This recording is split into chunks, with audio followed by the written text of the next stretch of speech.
గత ఎమ్మెల్యేస్ ఈ ఎమ్మెల్యేస్ కదా ఇంక 6 నెలలు అయింది, ఇంకా దాన్ని చూడలేదు, పూర్తిగా చూడలేదు. కనుక వీళ్ళందరి మీద ఎందుకు మీరు యాక్షన్ తీసుకోవట్లేదు? పర్మిషన్లని కోట్ల దండిన వీళ్ళందరి మీద ఎందుకు యాక్షన్ తీసుకోవట్లే? కేసీఆర్ గారు సైలెంట్గా ఎందుకు ఉంటున్నాడు? ఈ చిత్రపూర్ కాలనీని సృష్టించింది రాజశేఖర రెడ్డి గారు, విజయభాస్కర్ రెడ్డి గారు. దాచుకున్నది కేసీఆర్ ఫ్యామిలీ కాదా? ఇది అబద్ధమా నిజమా? అబద్ధం అయితే 5 నిమిషాల్లో నేను మొత్తం నేను నిరూపిస్తే ఎవరో సార్ డిబేట్కి. శ్రీనివాస్ యాదవ్ గారికి అన్నీ తెలుసు, ఆలోపన అనిల్ గారికి అన్నీ తెలుసు, చచ్చిపోయిన కొమరం వెంకటేష్ గారికి తెలుసు. ఎన్ని వందల కోట్లు క్యాష్ విత్డ్రాల్ చేశారు, ఎన్ని వందల కోట్లు ఎంతమంది కార్మికులకు అన్యాయం చేశారు. కృష్ణానగర్లో ఉంటున్న వాళ్ళందరూ అక్కడ ఉండవలసిన కృష్ణానగర్లో ఎందుకు ఉంటున్నారు? మీరు బ్లాక్లో ఫ్లాట్లు ఎందుకు అమ్ముతున్నారు? మీరు ఎవరికో తీసుకొని దారాదత్తం చేయడం రిజిస్ట్రేషన్లు ఎందుకు చేశారు? ఇలాంటివన్నీ మనం అడగటానికైనా మనకు ఒక ఎఫ్డీసీ చైర్మన్ కావాలి, ఎఫ్డీసీ వాళ్ళది కావాలి, గవర్నమెంట్తో మనకి మాట్లాడటానికి కావాలి.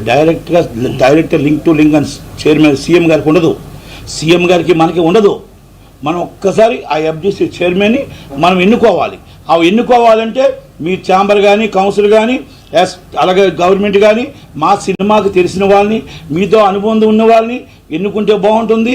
మా రిక్వెస్ట్ మళ్ళా చెప్తున్నాం, బసిరెడ్డి గారు అన్నాయన is a very worker, hard worker. కాబట్టి అటు ఇటు కూడా 24 అవర్స్ కష్టపడగలిగి నిలబడగలిగి వర్క్ చేసే వ్యక్తి ఉన్నాడు. కాబట్టి దాన్ని రికమెండ్ చేస్తున్నాం. ఆయన కాకపోతే ఇంకొకరికి ఇవ్వండి, సినిమా వాళ్ళకి మాత్రం ఇవ్వండి అనేది మా రిక్వెస్ట్. కనుక దయచేసి ఇవన్నీ ఈ కుంభకోణాలన్నీ కూడా ముందు రేవంత్ రెడ్డి గారు వెలికి తీయాలి. వీళ్ళు ఇమ్మీడియట్లీ ఎవరు ఈ కుంభకోణాలు చేశారు అందుకే తప్ప వాళ్ళని మీరు జాయిన్ చేసేసుకొని మళ్ళీ మీరు వాళ్ళని తీసుకొచ్చి మనవలే అనుకుంటే ఇక దీనికి అంతం ఎక్కడుంటుందో తెలియదు. దయచేసి వీరి మీద సీరియస్ యాక్షన్ తీసుకోవాలి.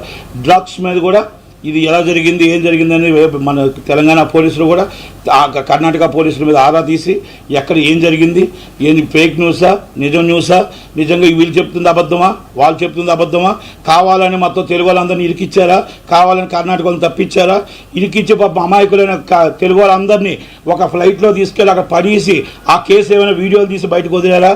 ఇవన్నీ కూడా అనుమానాస్పదంగా ఉన్నాయి. అంటే వాళ్ళు చెప్తున్న బట్టి నేను చెప్తున్నాను, నాకేం తెలియదు. హేమ గారు చెప్తుంది నాకు అన్యాయం, నేను హైదరాబాద్లో ఉంటుండగా నన్ను ఎలాగ సృష్టిస్తారు అని అడుగుతుంది. అంటే మరి ఇవన్నీ కూడా కృష్ణవేణిగా అక్కడ పేరుంది అంటున్నారు, ఇక్కడ హేమగా పేరుంది అంటున్నారు. మరి ఇవన్నీ కూడా ఎలాగొచ్చాయి?